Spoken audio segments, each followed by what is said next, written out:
3, 2, 1. Before we get started, guys, I'm going to do my best Obama impersonation. Don't ask me why, it just came to my head, so I'm doing it. My fellow Americans, on today's episode, we're going to be discussing property taxes. And before you ask questions, yes, I approved this with the government. And Michelle's okay. She said this was a good topic to discuss. But she's still finding out ways to I still got it. make us slim. Tell me that was not Obama. If No, you just cover it. Yeah, if I wasn't standing here doing it in the background, I would have been Obama. Okay. I What's going on, everybody? Welcome to the Snap It Sold Today show, episode 93, I think. think it's 92. I think we goofed up last week and we were supposed to say Goofed up. 91, and now we're at 92. I love how she said goofed up. Sometimes she just spits words out of her mouth that just makes me happy.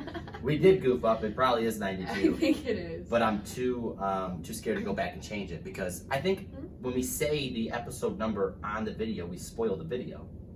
So maybe we'll just say welcome to another episode.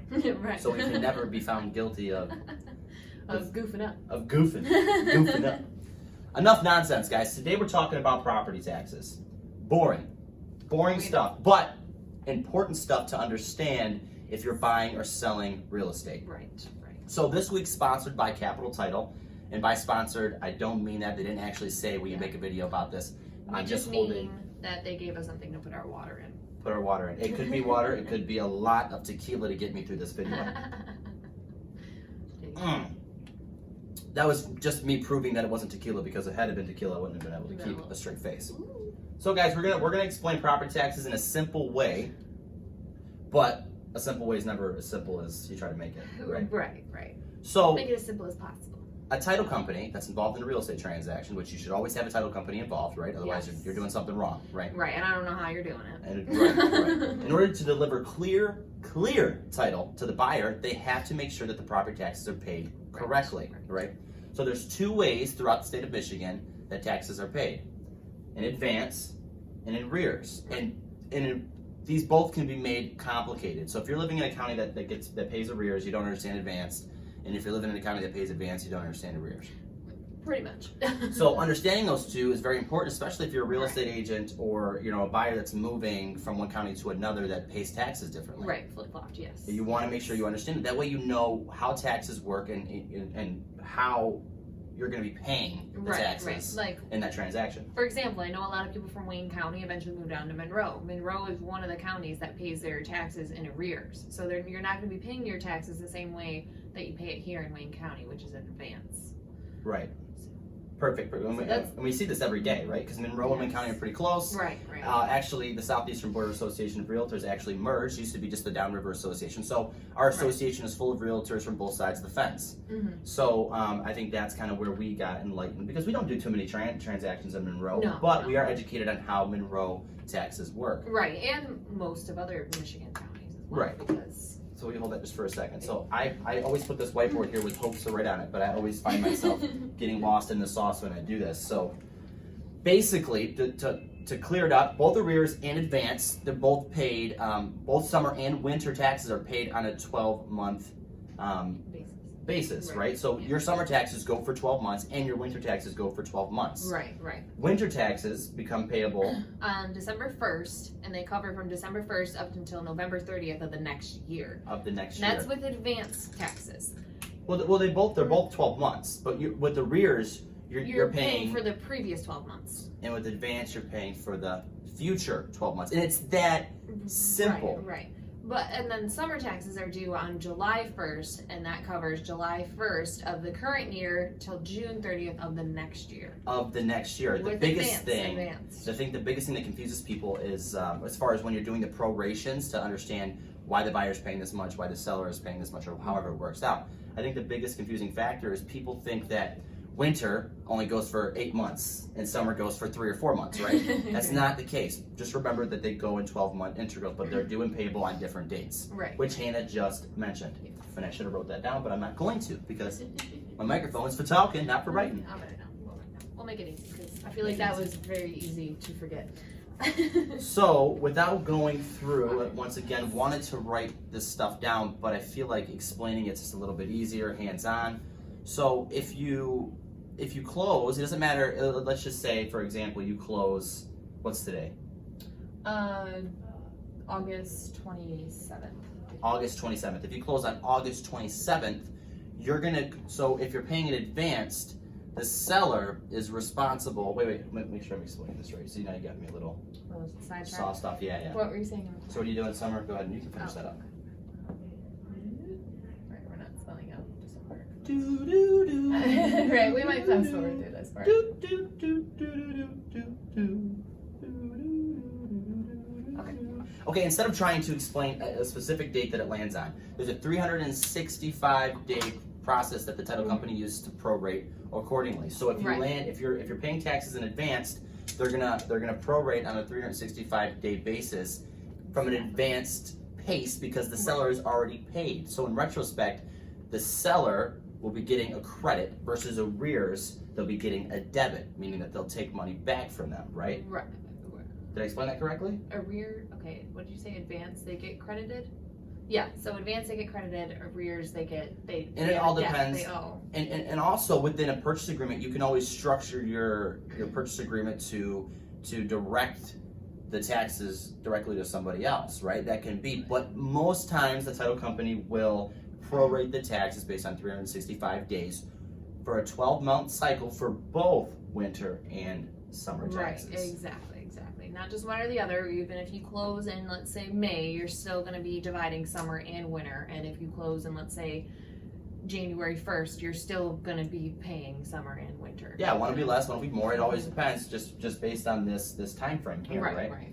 So, in a sense, I hope we explained that in a way that wasn't more complicated. Honestly, at the end of the day, just keeping it as simple as understanding that summer is 12 months, winter is 12 months as well, where you land and what county you're in, and if you're paying advance or you're paying in arrears. Right. The title company is usually 99% of the time correct on how they prorate the taxes because that's their job, is to understand that. Right. But it's also very, very important as a buyer or a seller to understand because your bottom line will change just a little bit. The amount you have to bring to closing could go up. Yes. It could go. You could be getting credited back from the seller. Right, and that'll be depends. in the event of being in arrears. So I mean, really, it depends. Like you're saying, what side of the fence you're on, what county you're moving to, and whether or not you're gonna owe or you're gonna get some. Right. Exactly. So, but this is huge though for buyers specifically for our county where we pay in advance because they could end up having to bring an extra $1,200 that they didn't have. So making sure that they understand that, and where we're landing on the closing date. And that's why we always tell sellers and buyers, it always depends, like how much am I expected to bring to closing? We won't know that 100% until we know exactly the day that we're going to close on. Right. Because they have to prorate these taxes. You can get an estimate, absolutely. You can, because typically it takes 30 to 45 days to close. Right. So then we can kind of gauge, roughly what day or what week will close. So that's always nice. But yes, you are 100% correct. We have to we can't give you a solid answer until we actually have like a house under contract. It could be a roundabout, and then we'll have the same conversation. We'll talk about taxes and what could be expected. Right. By a day or two short, of course, we could do the division, 365 divided by, if we have this many days till we potentially could close, or after that, It gets all, this is why I said boring. It's a lot of math, it's a lot to wrap your head around. But it's primarily for the title company to resolve and make it work. So don't confuse yourself too much. The biggest thing is the monetary aspect on the seller standpoint because you think you're going to make $80,000, and in retrospect, you're probably going to make, depending on where it goes, you can make $78,000 with taxes being taken away. So, which doesn't sound like much, but if you need that $80,000 or you were expecting that $80,000, you already had plans for it, that extra $2,000 can be quite sad to see. Very much away.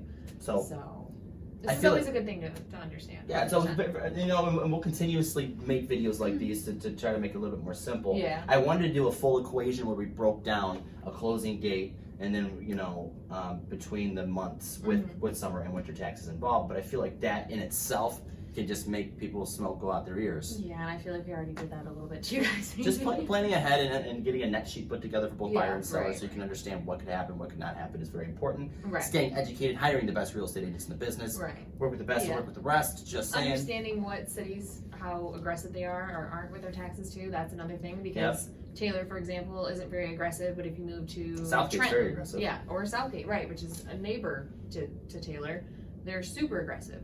Yeah. So aggressive in a stand. Now we're gonna start talking about that kind of stuff. Aggressive in the standpoint of when you sell your property and where the property value will uncap at according to the assessor. So now we're getting into other things. Yeah. There's we'll much try wrapped around how taxes work, but specifically property taxes. That's what we wanted to highlight on this video. Yes. Advance versus arrears. All that fun stuff. If we made this more complicated than when you first started watching this video, what you understood about property taxes, feel free to reach out to us and we'll make it even more complicated. That's what we're here to do, is help you yes, sir. or get through a more smoother process to buying and selling of real estate. So we're going to wrap this video up at that. It is euchre night. I know it's Saturday and we're posting Monday, but it's euchre night. We're going to go have a good time. I'm going to show these people how I get down. How we get down for our charities. Yes, yeah, for a charitable foundation. And I wanted to add something else, but I forgot, so I'm not even going to sit here and lag this video on any longer. As always, unless you want to add something. Okay. Come on. Give me it. Go ahead. Title. As what I'm saying, as always, it costs $0.00 to be a decent human being in this world. Smile, be happy. One of my favorite things. And enjoy what little summer we have. I was just about to say, yes. Hope you guys get out next weekend. It's Labor Day. The beaches are closing. I'm very sad about that. Get your canoes out. If you want to invite us to a barbecue, we're more than happy to come. Yes. Just throwing that out there. I make some phenomenal pasta salad, just saying.